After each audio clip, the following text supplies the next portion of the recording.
Saudamos com a paz do Senhor. Na paz do Senhor. Abra sua Bíblia no Evangelho do Senhor Jesus, segundo Mateus, capítulo 28.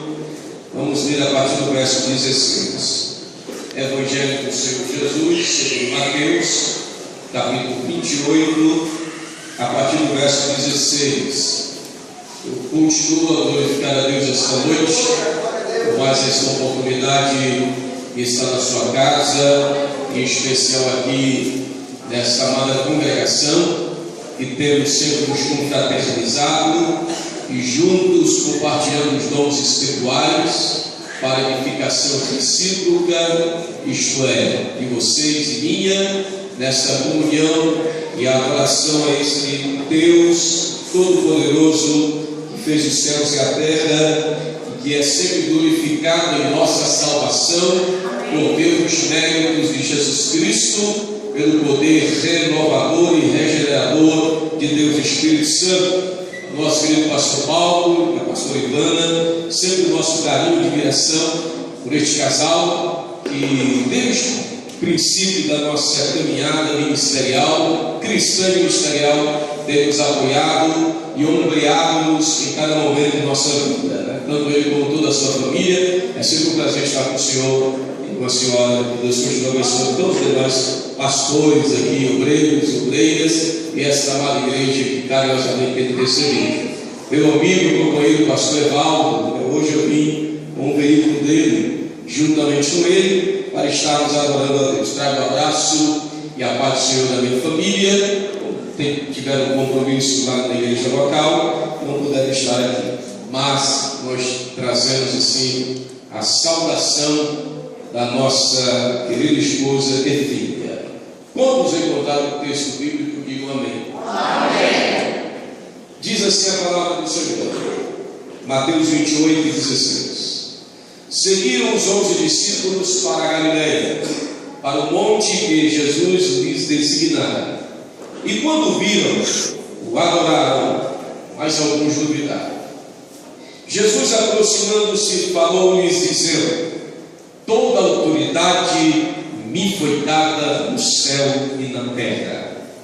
Ide, portanto, fazer discípulos de todas as nações, batizando-os em nome do Pai, e do Filho, e do Espírito Santo, ensinando-os a guardar todas as coisas que vos tenho ordenado.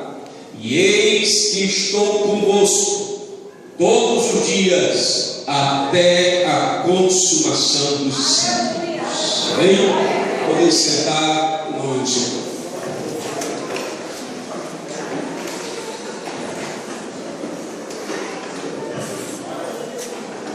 Eu chamo a sua atenção para algumas verdades que nós estaremos elencando aqui esta noite, porque quando nós lemos as páginas da Bíblia Sagrada, ao folhearmos as páginas deste memorável livro, não há dúvidas de que a igreja do Senhor Jesus tem uma missão aqui na terra, e hoje estamos em um culto de missões. E nós estamos aqui com o povo de Deus.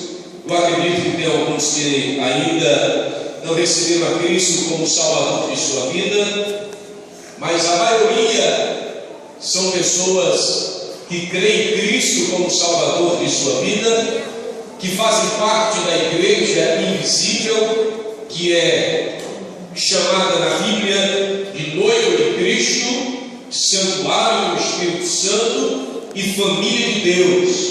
São as três grandes designações que as Escrituras delineiam, esboçam sobre o povo que é salvo. É o corpo de Cristo, a noiva de Cristo, santuário do Espírito Santo e família de Deus. E isso é muito importante, porque Deus não chama a minha família, família Teixeira, de família dele, a família Ferreira de a família dele, mas a igreja, a comunidade lavada pelo sangue de Cristo, é chamada de família de Deus. Isso é extraordinário, você entender esta verdade. Então esta família, este corpo de Cristo, esta noiva de Cristo, este santuário do Espírito Santo, tem as suas representações visíveis, que são as congregações locais. E nós aqui estamos reunidos como igreja, porque a igreja não é um indivíduo. Individualmente eu sou o santuário do Espírito, mas individualmente eu não sou igreja, porque igreja são os salvos reunidos em comunidade para adorar e glorificar a Deus, e que estão sob a autoridade da palavra de Deus. É eclesia, um povo que é convocado pela palavra para crer em Cristo como Salvador, é regenerados pelo poder do Espírito Santo e adoram a Deus na beleza da sua santidade. Isso é igreja, é igreja. Por isso que é um erro você dizer, vou ficar em casa porque eu sou igreja, eu estou na Cristo em casa. Não existe isso. É uma aberração, é uma apostasia.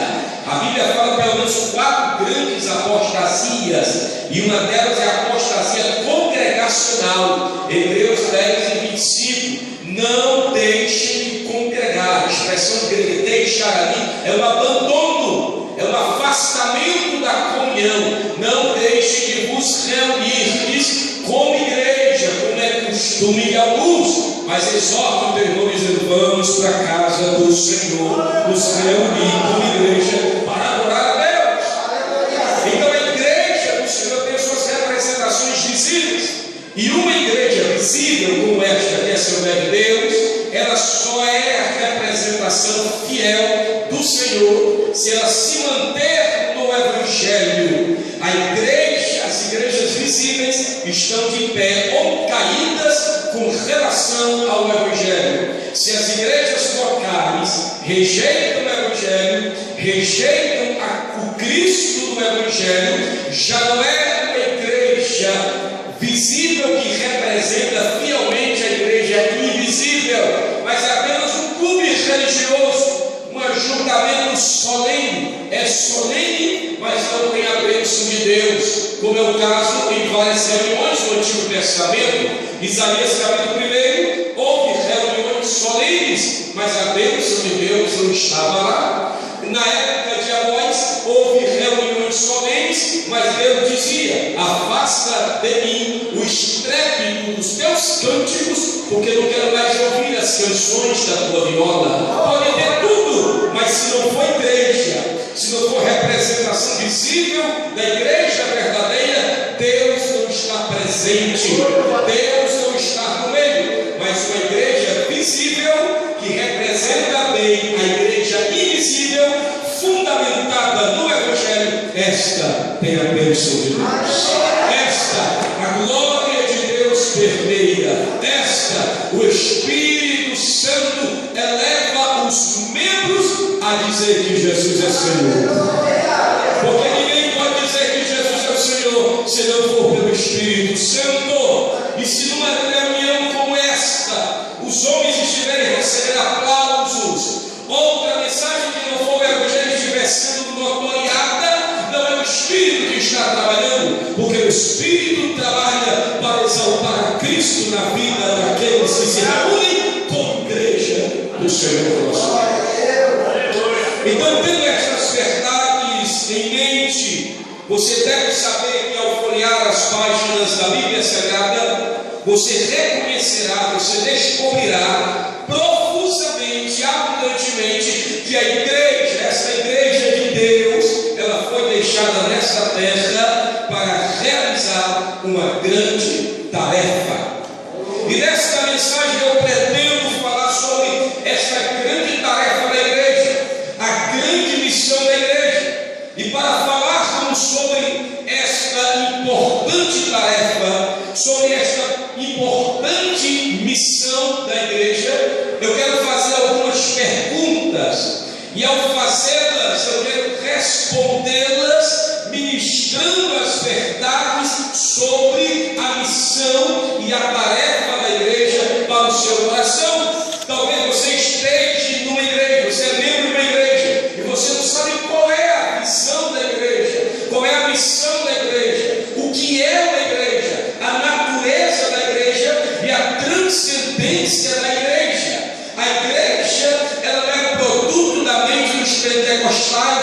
A igreja não é um plano tardio de Deus. Eu costumo dizer que a igreja foi idealizada na eternidade, concebida no Calvário e nascida no dia de Pentecostes. Esta é a igreja. Deus não teve um plano e depois não deu certo, como alguns pensam, e ele teve que elaborar rapidamente uma reunião e elaborar um plano chamado igreja. Não. O povo de Deus, o Cordeiro do Apocalipse, ele é morto antes da fundação do mundo. Na mente infinita de Deus, uma sucessão de pensamentos. A mente de Deus engloba tudo no mesmo momento e de uma forma infinita e eterna. A igreja já estava na mente e no coração de Deus. Mas no Calvário, Jesus sentiu as dores de parto, por assim dizer, no seu sofrimento salvífico, no seu sofrimento substitutivo, no seu sofrimento vicário, e ali concedeu a igreja. Mas no Pentecostes, pelo poder do Espírito Santo, a igreja é reunida para glorificar e exaltar o nome do Senhor. Aí Paulo diz que nós ministros, nós obreiros, participamos, melhor dizendo, completamos o que resta no sofrimento de Cristo. Sabe o que é isso? É nós trabalhando para a edificação da igreja, sofrendo pela igreja. Deus não edifica a sua igreja por meio do clamor ministerial de muitos, mas por meio do sofrimento dos seus ministros, para que o sofrimento de Cristo se torne refletido na vida daqueles que trabalham para o Senhor. Se você quiser fazer missão e pensa que missão é subir ao pódio e receber como reconhecimento ou aplauso, você está enganado. Se você pensa que fazer missões é você receber uma medalha de ouro e aplauso dos homens, você está enganada. Missões é sofrer pelo nome de Cristo e em favor da edificação da igreja. Paulo disse: eu estou pronto não apenas a sofrer, mas a morrer para que a igreja seja edificada. Aleluia!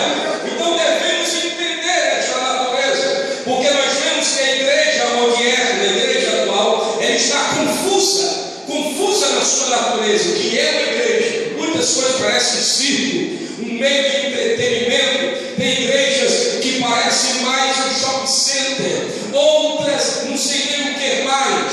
Então as pessoas precisam saber o que é igreja, o que é uma igreja.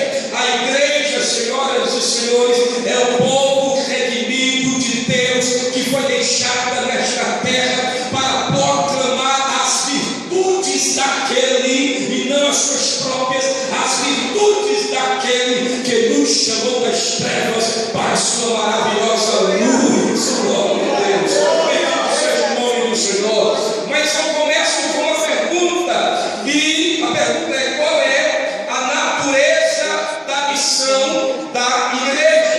Qual é a natureza da missão da igreja? Em primeiro lugar eu respondo: a missão da igreja é a missão de Deus. Você não entendeu? Você não entendeu? A missão da igreja é a missão de Deus. Você não está aqui na missão de Ivan Teixeira, na missão de Paulo Ferreira, na missão de fulano ou ciclano, trifeno ou trifosa. Vocês estão aqui para fazer a missão de Deus. É a missão do presidente, da presidenta, porque ele nem sabe o que é missão, mas é a missão de um Deus que fez os céus e a terra. Eu defendo a seguinte verdade na minha vida e no meu ministério: a missão não é a missão da igreja, ela é apenas, a igreja é apenas o instrumento para cumprir esta missão. A missão é a missão de Deus, sendo de Deus, nunca fracassará. Se a missão fosse da igreja, tinha fracassado a partir do século IV, quando Constantino começou a politizar a igreja e aceitar as heresias, começando com Ário, um dos presbíteros apóstolos da história da igreja. Mas a missão é de Deus. A igreja declinou, mas Deus reavivou a igreja. Outras ocasiões, a igreja se obscureceu no liberalismo Senhor levantou homens e mulheres e a igreja foi reavivada, porque a missão é a missão de Deus. Eu concordo com as palavras de um teólogo brasileiro chamado Luiz Saião. Ele diz o seguinte: eu creio na igreja, eu acredito na igreja, porque os homens têm tentado destruí-la por quase 2000 anos e não têm conseguido. A igreja triunfa porque a igreja é de Deus, e a missão não vai fracassar, porque ela é de Deus. Diga para o Senhor: a missão é sua, ela é de Deus. Você está entendendo as implicações disso? Você está entendendo as Aguenta aí. O Senhor Jesus orou ao Pai em João 17:18: assim como tu me enviastes ao mundo, eu também os enviei. Missão é dele. Podemos dizer que missão é Deus auto-enviando-se. Não foi Adão que inventou o meio de chegar-se a Deus após a queda. O próprio Deus foi buscar Adão. Evangelho não é a tentativa dos homens de consertar os seus erros. Evangelho não é um passinho de vitória ao redor do altar. Evangelho não é água benta, ungida e desungida com óleo de dendê.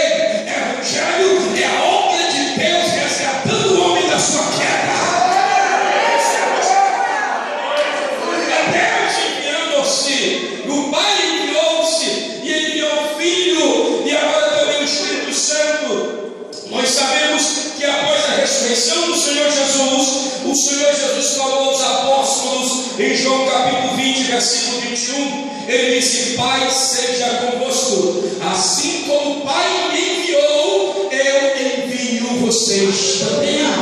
Você não é um desviado, você é um enviado do Pai por meio do Filho, do poder do Espírito Santo. A igreja, dizendo, você como igreja, você dentro da igreja, como parte da igreja, diga para ele: a igreja é o instrumento da missão. A missão é de Deus. É de Deus. Quantos estão envolvidos com esta obra do Senhor? Agora entenda essas verdades que eu vou colocá-las diante de você. Deus é o autor da missão. Cristo é a mensagem da missão. O Espírito Santo nos dá poder para realizar esta missão. A igreja é o instrumento da missão. Os cristãos, os agentes da missão. Satanás, o inimigo da missão. E o mundo é o campo missionário da igreja. Deus determinou soberanamente realizar a sua missão pela instrumentalidade da igreja, no poder do seu Espírito, pela obra consumada e redentora de Jesus Cristo, o seu amado Filho. Por isso eu digo: essa missão não vai fracassar. Eu estou envolvido, quantos estão envolvidos aqui, na única missão que tem a garantia de Deus, que tem o selo de Deus, que tem a obra de Deus e que tem a virtude de Deus, Espírito Santo. Agora, em segundo lugar, respondendo ainda a pergunta: qual a natureza desta missão? A missão é missão de Deus. Em segundo lugar, por ser uma missão de Deus, ela é uma grande missão. Existem grandes tarefas que as pessoas realizam, grandes investidas, grandes investimentos, grandes projetos, mas estamos diante do maior de todos. Existem muitos projetos que são nacionais, outros internacionais, outros multinacionais. Só existe um projeto que é universal e eterno. É a missão na qual a igreja está envolvida. Ela é uma grande missão. Agora entenda, em contraste com as ideologias atuais sobre a igreja, a missão ela não é grande por causa da igreja. A grandeza da missão ela não está na igreja. Nós podemos observar no texto em que nós lemos, bem como em outros textos que falam da grande comissão, porque a grande comissão missão não está apenas em Mateus, não está apenas em Marcos, mas também está em Lucas, está em João e está em Atos capítulo 1. Nós temos aqui na Bíblia 5 perspectivas sobre a questão da obra na qual a igreja deve estar envolvida, na obra de missões, na obra missionária ou a missão de Deus. Então, ao observar esse texto que nós lemos e também o de Marcos, nós podemos elencar algumas verdades que nos evidenciam, que nos dão prova da grandeza desta missão na qual estamos envolvidos. Por que da grandeza da missão? Agora entenda, a missão é grande por aquele que a deu. A missão é grande por causa daquele que a deu. O texto de Marcos 16 e 15 diz: e disse-lhes Jesus, no versículo 18 do capítulo 28 de Mateus, diz o texto: Jesus se aproximando falou-lhes. Sabe por que a missão é grande? Porque o Cristo que é engrandecido nos deu esta missão. Aleluia! Diz a Bíblia, Pedro pregando no dia de Pentecostes diz: isso é algo extraordinário, porque Pedro diz o seguinte diante de Jesus, que esteve entre vós fazendo milagres, fazendo prodígios e maravilhas, vocês negaram ele, vocês o crucificaram e vocês o mataram por mão de ímpios, de iníquos, mas Deus o ressuscitou e o fez Senhor e Cristo, e agora, engrandecido à destra do Pai, tem derramado o Espírito Santo sobre os céus. Eu quero dizer que Jesus está engrandecido à destra do Pai. Eu quero dizer para você que o Cristo, ele já passou pelo estado de sua humilhação, e porque ele desceu 7 degraus da escala sumária da redenção, Deus o exaltou soberanamente e lhe deu o nome que está acima de todos os nomes, para que ao nome de Jesus se dobre todo o joelho nos céus e na terra. A missão é grande, porque é grande aquele que nos ordenou a fazê-la. Jesus é grande, Jesus é maior do que os céus, Jesus é maior do que a terra, Jesus é maior do que o pregador, Jesus é maior do que a igreja, Jesus é maior do que os demônios, Jesus é maior do que a terra, do que o sol, do que o universo, do que as galáxias, do que as nebulosas. Jesus é maior do que tudo e do que todos. Onde Jesus está, ele opera grandes coisas, porque ele é engrandecido no meio da sua igreja. Glórias àquele que morreu e ressuscitou ao terceiro dia, Jesus de Nazaré. Sabe por que a missão é grande? É grande por causa do campo de ação. Jesus disse em Mateus 16 e 15: ide por todo o mundo. Qual é a empresa que está tão globalizada como a missão da igreja? Qual é a multinacional que está tão envolvida com cada sentido quadrado deste mundo, ou com cada pessoa que vive neste mundo? Vamos referir-se a pessoas, porque muitos podem estar interessados em terra, em terrenos, onde tem o petróleo, coisa parecida, e ali fazem os seus projetos e levam a cabo a sua missão, a sua tarefa. Mas a missão da qual a igreja está reunida, onde estiver uma alma, mesmo desprezada pela sociedade, mesmo desprezada pelos bilionários que investem seu dinheiro nas suas empresas, esta alma, ela é atingida no campo de ação da missão de Deus. Aonde você estiver, você está no campo missionário. A igreja tem que parar com isso, dizer que missão é só você fazer missão em outro estado, é só fazer missão em outro país, é só você fazer missão em outro canto. Não, é em todos os cantos do mundo. Como se diz uma frase, onde tem uma pessoa sem Cristo, ali está um campo missionário, e onde tem uma pessoa com Cristo, ali está o missionário. Se você tem Cristo na sua vida, você é um missionário. Se você tem Cristo em sua vida, você é uma missionária. Então prega o evangelho.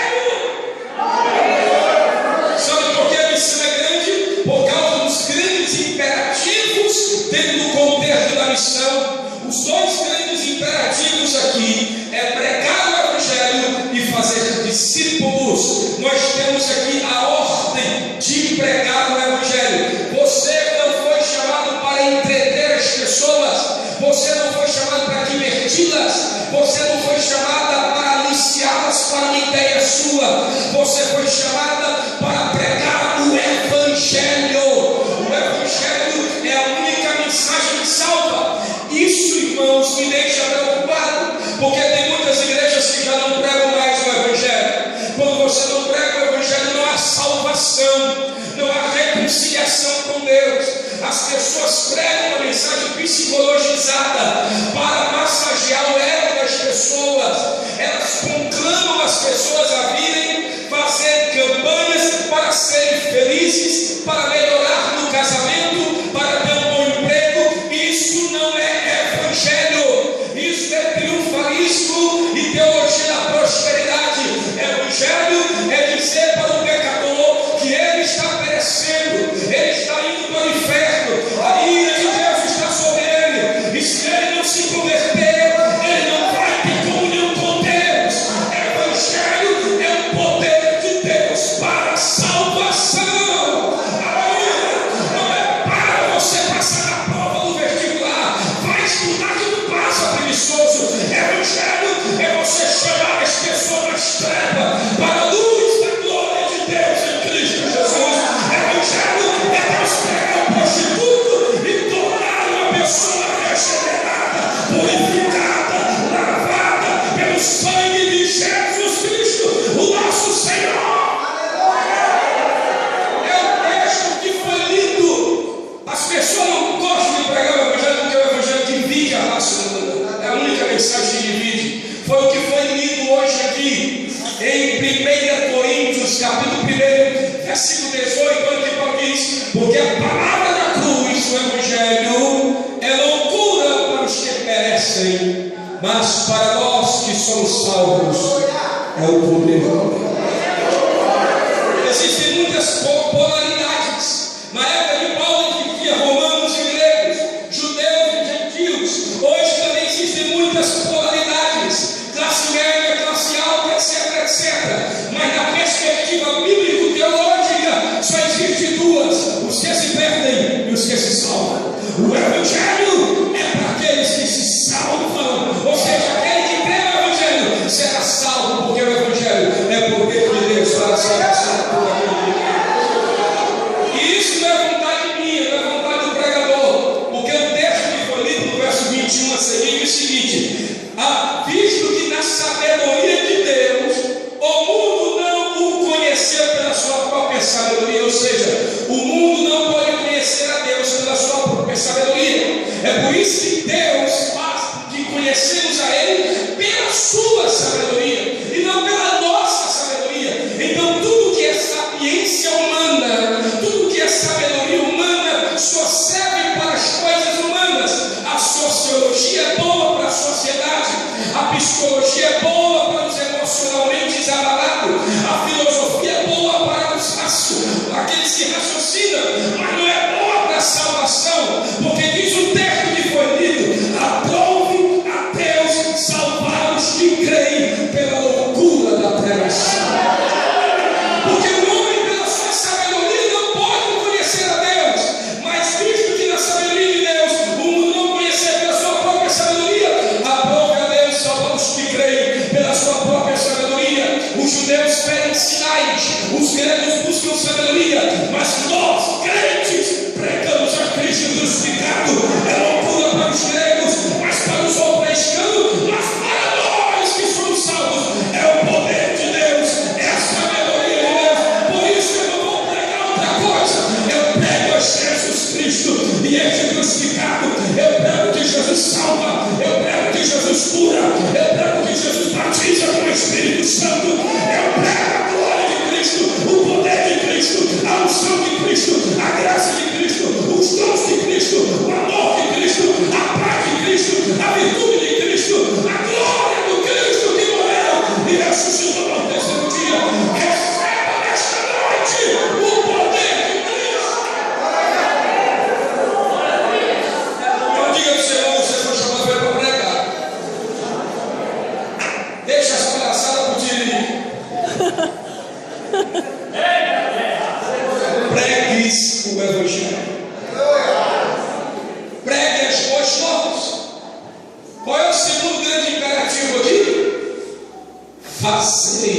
irmão, faça discípulos. Não é para fazer admiradores. Tem muita gente que diz que é admirador de Jesus. Jesus não quer admiradores. Jesus quer discípulos. Discípulo é aquele que se identifica com o seu mestre, renuncia-se a si mesmo. Mas hoje está diferente, né? Jesus, faça a minha vontade, não a tua. Discípulo não faz a sua vontade. Discípulo faz a vontade do seu Senhor. Discípulo toma a sua cruz a cada dia. Glória. Eu ouço pregadores dizendo que aquela cruz que Jesus levou não era de Jesus, era dele, era a nossa cruz. Não. E o Senhor, aquela cruz que Jesus levou era dele, era de Jesus. A minha cruz eu tenho que levar, que é a minha identificação com ele. Paulo diz que eu me glorio na cruz de Cristo. Paulo diz, eu me glorio na minha cruz que Cristo levou. Não, a cruz é de Cristo. Você está entendendo? Aí existe a teologização da expressão cruz de Cristo. Qual é, pastor? É Cristo e este crucificado. Já é a doutrina ali, já é a teologia. Porque o evento histórico é Cristo levando a cruz, e a teologia é o Cristo crucificado, que é poder e sabedoria de Deus. Nós não adoramos o madeiro, nós adoramos o Cristo que foi crucificado.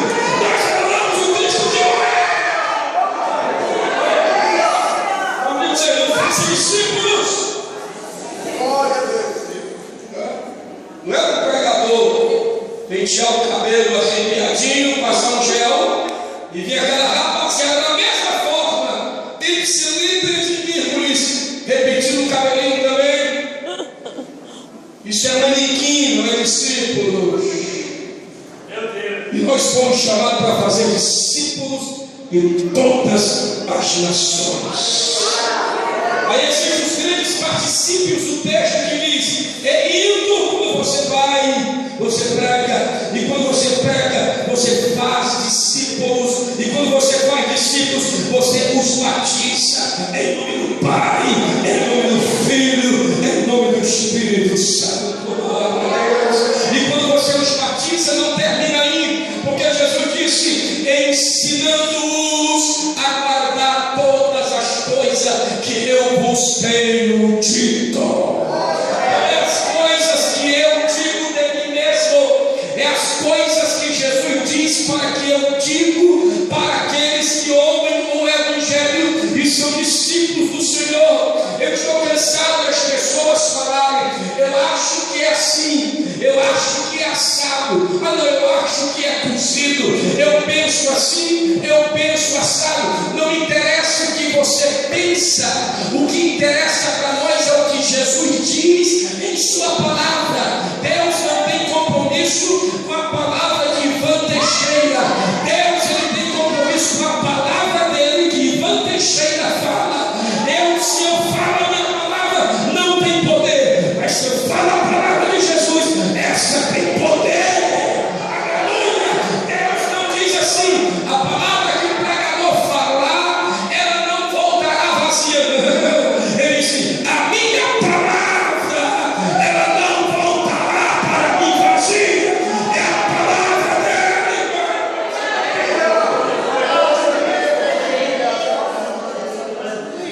É por isso que após a reforma protestante, as pessoas quiseram exaltar Martim Lutero, dizendo: rapaz, tu foi um grande homem, tu és um grande mentor, um grande mestre, tu fizeste coisa grande. Lutero disse: eu não fiz nada, a palavra fez tudo. Eu apenas li a palavra, expliquei a palavra, preguei a palavra e fui brincar com os meus filhos. A palavra foi Deus. É isso que precisamos fazer. A palavra precisa correr, como diz o Salmo, velozmente, mas parece que a palavra está presa nas igrejas. Não há mais pregações do Evangelho, há pregações mais humanizadas, terapeutizadas. Aí você é isso, olha para o espelho, olha para lá, olha para ali, e beija gigante, beija aquilo. Vamos parar com essa molecagem, irmão, e vamos pregar o Evangelho, porque Deus tem compromisso, é para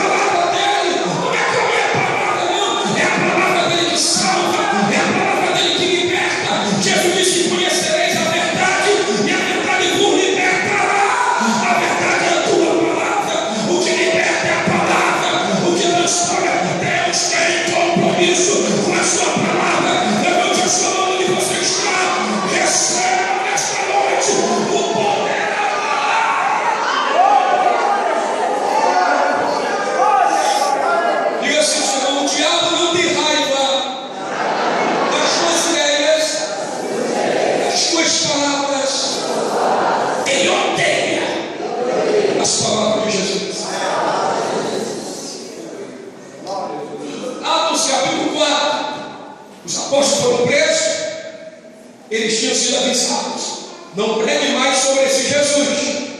Mas eles, teimosos, mesmo apanhando, regozijavam-se de serem dignos de sofrer por causa de Jesus, e continuaram a pregar a palavra. Eu acho lindo as expressões em Atos, porque aqui acolá no texto de Atos, Lucas registra: a palavra crescia e os discípulos se multiplicavam. A palavra crescia e a igreja aumentava. A palavra prevalecia e o número dos discípulos aumentava. O crescimento da igreja é proporcional ao crescimento da palavra. Se a palavra cresce, a igreja cresce. Eu digo igreja, não clube religioso, porque números não é sinal de bênção de Deus. Porque que se diz igreja, um grupo que se diz igreja, que mais cresce em termos de locais, em termos de igreja local, que mais cresce hoje é uma igreja de homossexuais no Texas, nos Estados Unidos. E ali não tem a bênção de Deus, porque Deus abomina a homossexualidade, como está muito claro nas Sagradas Escrituras. E é lamentável ver que pastores estão afirmando que a Bíblia não condena tal prática, ou tais pessoas como pecadoras e abomináveis diante de Deus. São textos tão claros que as pessoas querem manipular o texto para adaptar aos seus interesses egoístas. Mas a Bíblia condena. Mas quando você prega o Evangelho, se tiver algum crescimento, é um crescimento produzido pela palavra de Deus. Não é um crescimento produzido pelo marketing da igreja. Não é um crescimento produzido por estratégias de expert em crescimento de igreja, não. Mas é um crescimento promovido pelo Espírito Santo. Deixa eu dizer uma coisa: a igreja precisa reavivar a crença do sobrenatural. A igreja precisa orar mais. A igreja precisa crer no poder do Evangelho, irmãos. Nós não estamos mais crendo. Quando os discípulos foram ameaçados, sabe o que eles fizeram? Eles foram orar, dizendo: Deus, nós dependemos de Ti. Olha para as suas ameaças e nos dá poder para pregar a Tua palavra, Senhor. Nos dá poder para pregar o Teu Evangelho. Eles foram cheios do Espírito, pregaram a palavra. Eles foram detidos outra vez. E os líderes religiosos disseram: nós não já falamos para vocês deixarem de falar este nome. E agora presta atenção no que ele diz ali: vocês têm enchido Jerusalém dessa doutrina. Você está entendendo o que eu disse agora? Eles encheram Jerusalém de quê? De diversões? Não, da doutrina. Eles encheram Jerusalém de quê? Da palavra. Oxalá que alguém se levante e diga: esta igreja, Shalom, tem enchido o santo do mundo dessa doutrina de Jesus. Oh, glória a Deus! Isso é igreja. Sabe por que a igreja não é mais perseguida? Porque ela anda de braços dados com o mundo. Ela prega o que o mundo gosta. Ela aplaude o que o mundo aplaude. Segue a agenda do mundo. Se o mundo tem o seu show de talentos, a igreja também tem o seu show de talento. Se o mundo tem o seu reality show, a igreja também tem. Se o mundo tem boate gospel, a igreja também tem. Vamos ser diferentes. A igreja é o pacto do mundo. Sendo diferente, vamos pregar o Evangelho. Pega a mão do Senhor e diga: vamos encher este lugar da doutrina. Vamos encher este lugar da doutrina.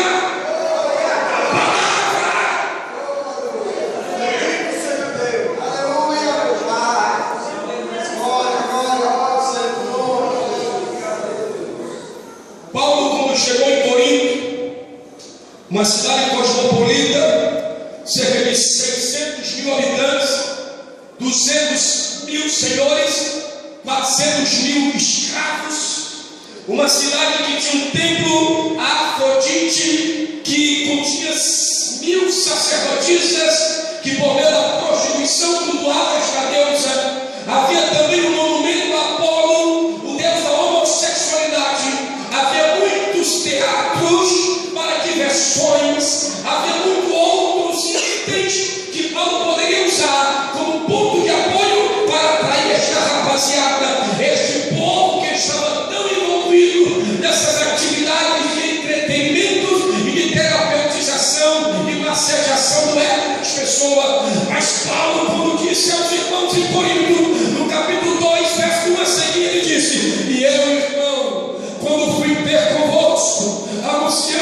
o testemunho de Deus. Eu não fui até vocês com sublimidade das palavras da sabedoria humana, ou seja, eu não me utilizei de nenhum método dando para atrair vocês para a minha igreja, para o meu evangelho, não, porque eu decidi. Aí sim, você tem que se decidir. Eu decidi. Decida hoje a quem você vai servir. Se é Baal, servinho. Se é Deus, servir. Você não pode encostar entre dois pensamentos. Ou Baal é Deus, ou Jesus é Deus, meu irmão. Ou você faz missões do jeito de Deus, ou você faz do seu jeito. Olha aí onde eu estou chegando. A natureza da missão, que é a missão de Deus, implica que essa missão deve ser realizada como Deus quer que ela seja realizada. Não é como eu quero. Tem muita gente boa na igreja, tem muita gente assim animada na igreja, fica assim, aí parece que fica sonhando, não sei, em vez de ler a Bíblia, fica sonhando. Eu tive um sonho, eu me vesti assim, eu vou conversar com o pastor e vou fazer esse evento. Não é assim não. Você tem que se debruçar diante do livro, e o Espírito Santo vai te orientar como você deve liderar a igreja, como você deve liderar o departamento, o ministério. Não é você ficar olhando o jornal, revista e procurando metodologias mundanas para orientar o povo, não. A Bíblia é o manual da igreja, é o manual de fé e prática da igreja. A igreja do Senhor. Paulo disse, diga comigo, eu decidi.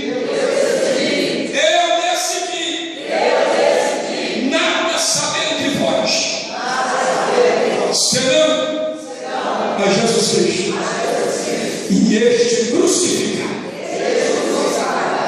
Aí pega assim, pastor, por que Paulo decidiu isso? É caso de vida ou morte, de estar em pé ou caído, condenado ou salvo.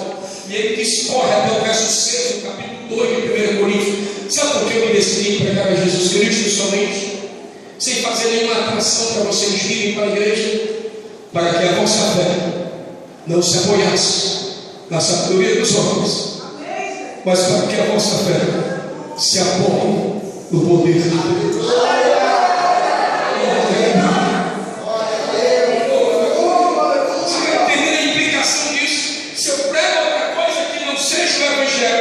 Se eu falo de outro que não seja Jesus, as pessoas vão estar apoiadas nesta outra coisa. Mas se eu prego Jesus, Jesus será o fundamento da vida delas. Eu escrevi num dos meus livros, Igrejas em Perigo, e eu coloquei uma frase de Mark David, que ele diz o seguinte: aquilo com que você ganha as pessoas será para isso que você as ganha. Se você ganha as pessoas com entretenimento, elas serão ganhas para o entretenimento. Se você as ganha com o evangelho, elas serão ganhas para o evangelho. Então, irmão, enche esta cidade da doutrina de Jesus Cristo. Glória a Deus. Diga para o Senhor, a missão é de Deus. A missão é uma grande missão. Porque Jesus é grande. É grande por causa do campo de ação. É grande por causa dos dois grandes imperativos. É grande por causa dos três grandes particípios do texto grego. É grande por causa da certeza da cooperação. Vocês vão fazer a minha obra, diz o Senhor. Então estou convosco todos os dias, até a consumação dos séculos. A presença de Jesus é garantida na vida daquele que prega o evangelho, na vida daquele que faz missões. Você quer a presença do Cristo na sua vida, irmão? Então faça a obra do Senhor. Eu sempre conscientizava o povo da congregação que normalmente nós da Assembleia de Deus, nós fomos programados a fazer missões e a evangelizar só no domingo à tarde. Tornou sagrado. Todo dia ninguém evangeliza, pelo menos virtualmente. Fomos programados só para domingo à tarde. E eu ensinei ao povo da igreja o seguinte: nós precisamos viver evangelisticamente. Ninguém vai programar mais evangelista quando domingo à tarde, não. Você, aonde você estiver, seja segunda, terça, quarta, quinta, sexta, sábado e domingo, tens a oportunidade. Pregue o evangelho. Pregue. A igreja primitiva, ela não tinha um dia programável ou programado para evangelizar. Não, nós vamos ficar escondidos a semana toda. Quando for no domingo à tarde, quando o povo não quer ver ninguém, quando o povo quer assistir seu jogo, quando o povo quer ficar. Aí nós perturbar eles, que a Bíblia diz: perturbe-se os moradores da terra. É aí que o diabo fica furioso. Então nós vamos sair, não. A igreja primitiva, Atos capítulo 5, versículo 42, e todos os dias, no templo e de casa em casa, não paravam de anunciar a Jesus Cristo. Oh, aleluia! É qualquer dia. Se você está no aeroporto e às vezes normalmente eu vou com um livro na mão, a pessoa fica olhando, você vê que ela está interessada, aí você já começa com uma ponte evangelística e já começa a falar de Jesus Cristo e este crucificado. Foi por isso que eu escrevi esse quarto livro que nós lançamos, O Triunfo de Cristo na Cruz, que é um livro com 9 mensagens sobre a importância da doutrina do Calvário, da doutrina de Cristo, e que são mensagens que falam do arrependimento, que falam de Jesus Cristo como Salvador. E eu sempre ando com alguns exemplares dentro da pasta para ter a oportunidade de alguém olhar e eu entregar o livro para ele ler e conhecer o Cristo da igreja, o Senhor da igreja. Então pregue a Cristo, porque a presença do Senhor está conosco todos os dias. Deus irmão, viva evangelisticamente. Ou seja, tens a oportunidade, pregue o seu evangelho, chama o evangelho. A missão é de quem? É a natureza. Terceiro, vamos concluir. A missão ela é intransferível. A missão da igreja é intransferível. Os anjos não podem fazê-la. Aproveitando falando de anjo, normalmente a gente ouvia, né? Não sei se ainda ouve, as pessoas dizendo que os anjos queriam fazer missões. Aí Deus deu para eles, não tem isso na Bíblia não. O texto lá de Pedro diz que os anjos almejam perscrutar a grandeza da salvação da vida de seres humanos miseráveis, coisas as quais os anjos desejam atentar, não evangelizar. Eu acredito que evangelizar para atentar, aí na atualizada diz perscrutar, há uma grande diferença no dicionário. Eu acredito que é isso. Mas os anjos não desejavam fazer missões, porque missão é para a igreja. Os governos não podem cumprir, só a igreja. Quantas pessoas vão comigo aqui? Só a igreja é responsável por realizá-la. Que privilégio! Aleluia! A glória a Deus aí. A vocês que só perscrutando, atentando para a grandeza do Evangelho por meio da igreja. Para você entender porque os anjos ficam assim perscrutando, sondando a questão do Evangelho da igreja, na igreja e por meio da igreja, você tem que ler Efésios capítulo 3, porque ali Paulo, eu vou usar eu vou simplificar a linguagem para você entender. Paulo está ensinando no capítulo 3 que a igreja é um mistério que não estava bem revelado para os profetas. Eles profetizavam, mas não entendiam a profundeza deste povo chamado igreja. Aí Deus revelou o significado amplo da igreja por meio dos apóstolos e profetas do Novo Testamento. E agora Deus, por meio da igreja, manifesta a sua multiforme sabedoria aos anjos e aos principados e às potestades. Sabe o que é isso? É como se Deus dissesse que a igreja é o meu palanque onde eu manifesto a glória do meu evangelho, e os anjos ficam só de boca aberta vendo a grandeza do meu evangelho.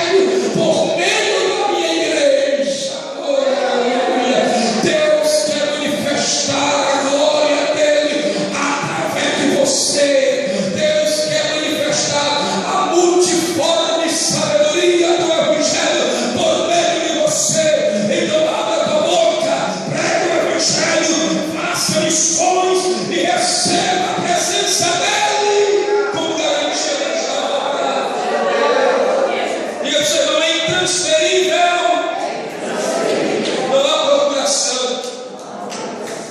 Tem irmãos que gostam de procuração, né? Ah, eu não vou no culto hoje não. Você ora por mim, adora por mim. Não há procuração para missões. É você que tem que fazer. Existe uma tríplice afirmação que às vezes tem implicações errôneas. 3 tipos de missionário: o que ora, como é que é? O que vai e o que oferta. Depende. Aí já que eu não vou pregar, eu com dinheiro, meu dinheiro. Olha a implicação errônea disso. Irmão, existem frases que também não são bíblicas. Vou repetir. Existem frases que são bonitas, bem articuladas, bem persuasivas até, mas não são bíblicas. Quero te lembrar delas. Você tem que ir mesmo. Você já viu isso? Ir por todo mundo e pregar o evangelho. Jesus disse para cada um de nós: vocês esperem a promessa do meu Pai, porque o Espírito vai descer sobre vocês. Vocês vão ser revestidos de poder para serem minhas testemunhas. Não existe um desdobramento de testemunha que ora, que vai e que contribui. Testemunha é aquela que sabe e fala do que sabe. Eu sei que Jesus é o Senhor, então eu vou falar que Ele é Senhor. Eu sei que Jesus é Salvador, então eu vou falar que Jesus salva. E não deixe de orar e contribuir também. Entendeu? Eu vi uma frase no carro. Em Planaltina ele disse o seguinte no carro: é fácil ser igreja, o difícil é impactar a sociedade. Onde já ouviu isso? Tomara que alguém tenha esse aqui no carro. O senhor tem? Graças a Deus. Diga glória a Deus. É fácil ser igreja? Não. Jesus falou um alto preço pela igreja. Não é fácil ter um ser chamado igreja. Jesus deu o seu próprio sangue. E sabe quando é que a sociedade é impactada? Quando a igreja é igreja. Quando a igreja é salva. Quando a igreja é luz. Em Tessalônica, qual era a notícia? Estes que estão transformando o mundo chegaram também aqui. Isso é igreja. Aquele do texto grego, a palavra grega, que aqueles que colocam o mundo de cabeça para baixo, aqueles que sacodem o mundo, chegaram também aqui. A igreja faz a diferença sendo diferente do mundo. Ela traz impacto. E eu posso usar até a expressão: a igreja só traz impacto ao mundo quando ela é a igreja de Jesus Cristo. Quarto lugar, a missão da igreja é urgente. A missão da igreja é fazer o quê? Fazer missões. E essa missão ela não pode ser postergada. Milhares de pessoas estão morrendo em todo o mundo. A igreja deve pregar o evangelho que traz vida eterna. É urgente. Deixa da manhã. E em quinto lugar, para a gente concluir aqui, a missão da igreja é vitalícia. Enquanto a igreja estiver aqui na terra, a sua missão é fazer missões. E é fazer missões glorificando a Deus. Eu já falei e vou falar novamente. Deus estabeleceu a igreja como instrumento para a concretização da sua missão, que é reconciliar aqueles que são seus por meio de Jesus Cristo, nosso Senhor.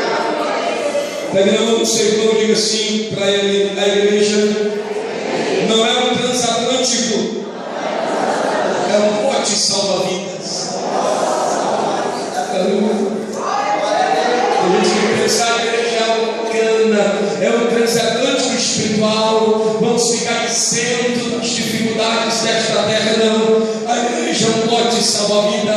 As almas estão se afogando, senhoras e senhores, e nós precisamos entrar, mergulhar até lá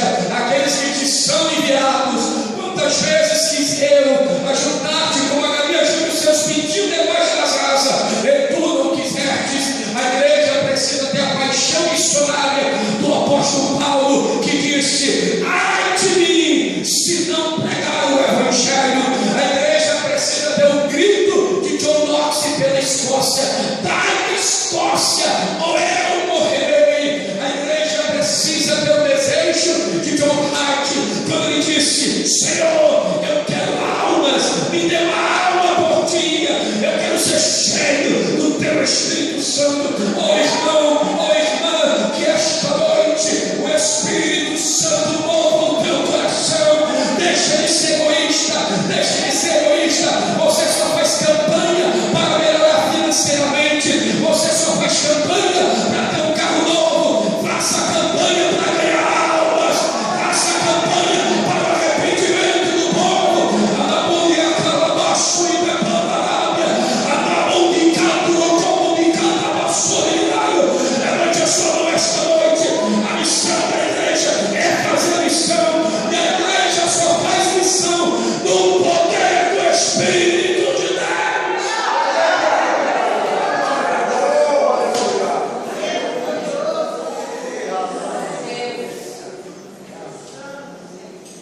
Por causa da natureza da missão, você tem que entender os meios para a realização desta missão. Quantos reconhecem que a Bíblia fala que Deus tem todo o conhecimento? Ele tem a capacidade de conhecer todas as coisas e elaborar os melhores planos para a sua glória, metas, objetivos. A Bíblia também ensina que Deus tem toda a sabedoria, que é a capacidade